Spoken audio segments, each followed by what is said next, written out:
So master in আইসিটিতে আপনাদের বরাবর মতো আরেকবার স্বাগতম। সো আজকের লেসনে আমরা দেখব paragraph formatting like left right alignment, colouring, line spacing and so on.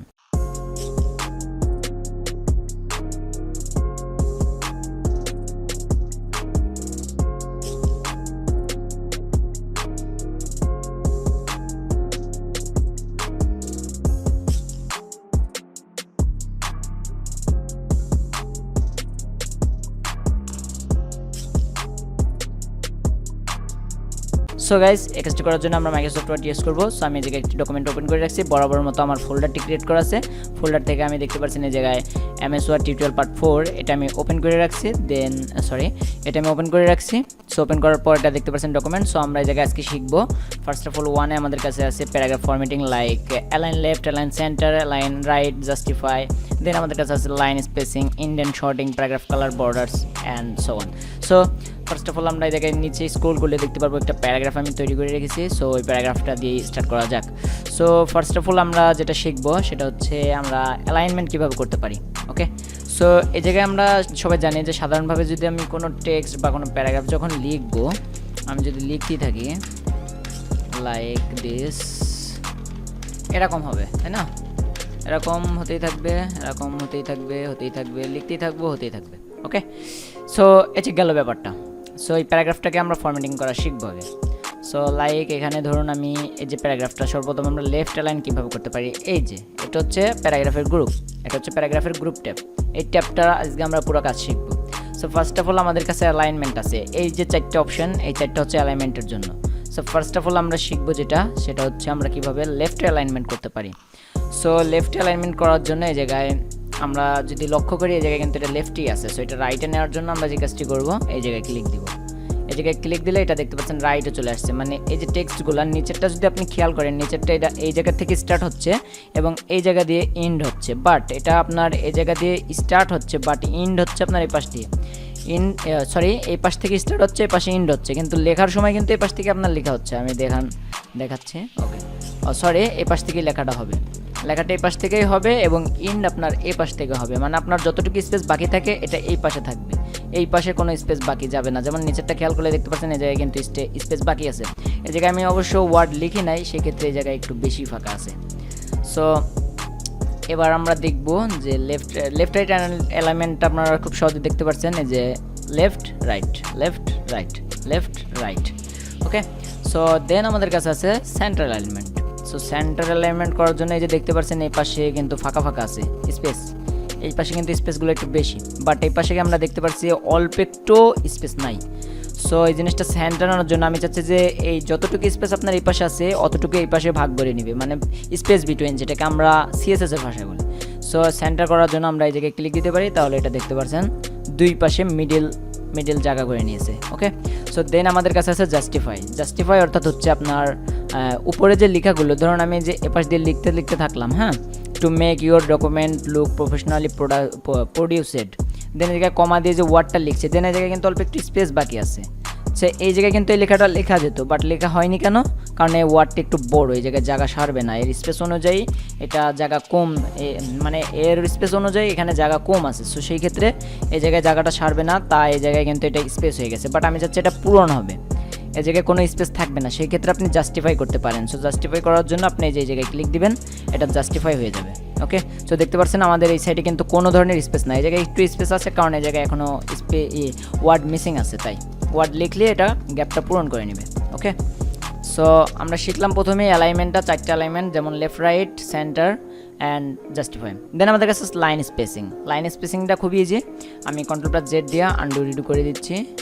Okay, so এবার লাইন স্পেসিংটা হচ্ছে আমাদের এই যে ওয়ার্ডটা লিখলাম, এই যে ডকুমেন্ট লাস্ট, এবার এরপর থেকে যদি টাইপ করি এটা দেখতে পাচ্ছেন একই সব স্পেস নিয়ে এটা টাইপ করছি। সো আমি চাচ্ছি এই জায়গায় আমার নির্দিষ্ট একটি স্পেস দিতে, যেমন 1 পিক্সেল বা 2 পিক্সেল এরকম কোনো কিছু। যেমন আমি প্যারাগ্রাফটাকে আগে সিলেক্ট করে নেব। সো প্যারাগ্রাফটাকে সিলেক্ট করছি, সিলেক্ট করার পরে এই যে জায়গায় ক্লিক দিলে এটা হচ্ছে লাইন স্পেসিং। যেমন আমি চাচ্ছি 2.0। সো দেখতে পাচ্ছেন এগুলো কিন্তু সব বেশি করে স্পেস খাচ্ছে, বেশি করে। ওকে, সো সবগুলা এই প্যারাগ্রাফটা মানে যতটুকু আমি লিখছি অতটুকু সব একই ধরনের নেবে। ওকে, সো দেন আমাদের কাছে যেটা আছে লাইন স্পেসিংয়ে আরও কিছু করতে পারবেন, লাইক 1 0, এটা হচ্ছে নর্মাল, যেটা 1 আপনি 3 পর্যন্ত করতে পারবেন। দেন এই জায়গায় আরও মোর দেন অপশন আছে, add space before paragraph, add space after paragraph, এগুলো আপনারা চেক করতে পারেন। সো দেন আমাদের কাছে আমরা যে কাজটি শিখবো, ইন্ডেন্টটা কি? ইন্ডেন্ট হচ্ছে আপনার অ্যালাইনমেন্টের, যে আপনার টেক্সটটা ধরুন আপনার এই জায়গায় এই টেক্সটটাকে যদি ধরি, এই পাশে অল্প একটু গ্যাপ আছে, বাট আমি চাচ্ছি এই গ্যাপটা এই পাশে থাকবে। পুরো প্যারাগ্রাফে তো আমরা শিখছি জাস্টিফাই করলে, প্যারাগ্রাফে জাস্টিফাই যদি আমরা ক্লিক দিই তাহলে এটা পুরাটাই মানে যে কোনো মানে চারিদিকে এটা স্পেসটা নিয়ে নিবে, বাট আমি চাচ্ছি যে স্পেসটা আছে এই স্পেসটা আপনার এই পাশে থাকবে, এই পাশে না। সো সেই ক্ষেত্রে আপনি কি করতে পারেন, সেই ক্ষেত্রে আপনি ইন্ডেন্টে ক্লিক দিতে পারেন, লাইক দিস। ওকে, সো এটা দেখতে পাচ্ছেন, সরি আমি আগে লাইন স্পেসিংটা কমিয়ে নিব। সো এটা 1-এ দিচ্ছে নর্মাল, অ্যান্ড দেন টেক্সটটাকে সিলেক্ট করছি, সিলেক্ট করার পর এই যে ইন্ডেন্ট। ওকে, সো এটাকে বলা হয় ইন্ডেন্ট, এবং এটাকে ইন্ডেন্ট ডিক্রিজ অ্যান্ড হচ্ছে ইনক্রিজ। ওকে, সো এটা হচ্ছে ইন্ডেন্টের ট্যাব। দেন আমাদের কাছে যেটা আছে, আমরা আগে Ctrl+Z করে আন্ডু করে দিব, আর Ctrl+Y প্রেস করলে রিডো হয়। এটা আমরা ফার্স্ট টিউটোরিয়ালে দেখছি, যারা মানে প্রিভিয়াস ভিডিওগুলো দেখেন এখনও তারা অবশ্যই দেখে নেবেন। সো দেন আমরা যেটা শিখবো, ইন্ডেন্টের পর আছে আমরা শর্টিং কীভাবে করতে পারি। শর্টিং করার জন্য এই যে নিচে আমি একটা শর্টিংয়ের জন্য কিছু টেক্সট লিখছি। শর্টিং অর্থাৎ হচ্ছে আপনার ধরুন আমরা যদি ক্যাপিটাল লেটারে আসি ইংরেজিতে, সেক্ষেত্রে A B, তারপর আমাদের কাছে আছে C, তারপর আছে D, তারপর E, তাই না? সো এই জায়গায় যদি এই ওয়ার্ডগুলো লক্ষ্য করি তাহলে দেখতে পারবেন এই জায়গায় কিন্তু সেম কেস নাই। যেমন M দিয়ে শুরু হয়েছে, তারপর B চলে আসছে, B এর পর আবার F, তারপর আবার A, তারপর আবার D, তারপর আবার C। সো বা আমি চাচ্ছি এগুলো সিরিয়াল বাই সিরিয়াল থাকবে, যেমন A যতগুলো থাকবে এগুলো ফার্স্ট থেকে শুরু হবে, দেন B যতগুলো থাকবে B এর পর C, C এর পর D, তাই না? সো এই কাজটা করার জন্য আপনি যে কাজটি করবেন, আগে টেক্সটগুলোকে সব একসাথে সিলেক্ট করবেন বা আপনার লিস্টটাকে সিলেক্ট করার পর এই যে শর্টিং A থেকে Z, এই যে শর্ট, এই জায়গায় ক্লিক দিবেন। দেন এই জায়গায় আপনার শর্ট বাই, এই জায়গায় 3টা অপশান আছে, ফিল্ড, হেডিং, প্যারাগ্রাফস। প্যারাগ্রাফ অর্থাৎ প্যারাগ্রাফ বা টেক্সট গ্রুপ, লিস্ট, এগুলোকে সবগুলোকে প্যারাগ্রাফ বলা হয়। আর হেডলাইন যেটা ওপরে থাকে হেডিং, এটা আমরা পরবর্তীতে দেখব নেক্সট টিউটোরিয়ালে। সো প্যারাগ্রাফসে ক্লিক দিবেন আপনারা। আর ফিল্ড অর্থাৎ হচ্ছে আপনার ডাটাবেজে, যেমন টেবিল, কোনো টেবিলে ডাটা ইনপুট করা, ওইগুলোকে ফিল্ড বলা হয়।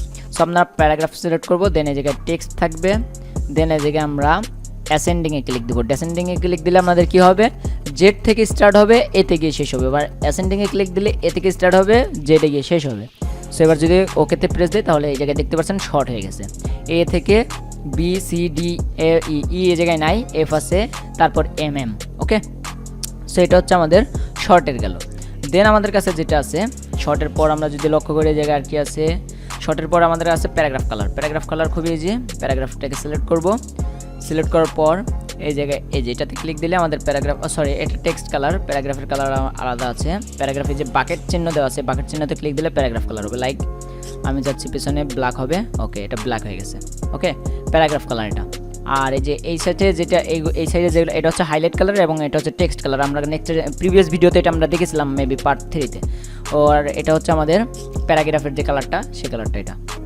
সো বাই ডিফল্ট সাদা দেবেন আপনারা। সো আমি প্যারাগ্রাফটাকে পুরো সিলেক্ট করছি আগে, এটাকে আগে সিলেক্ট করে নিচ্ছি।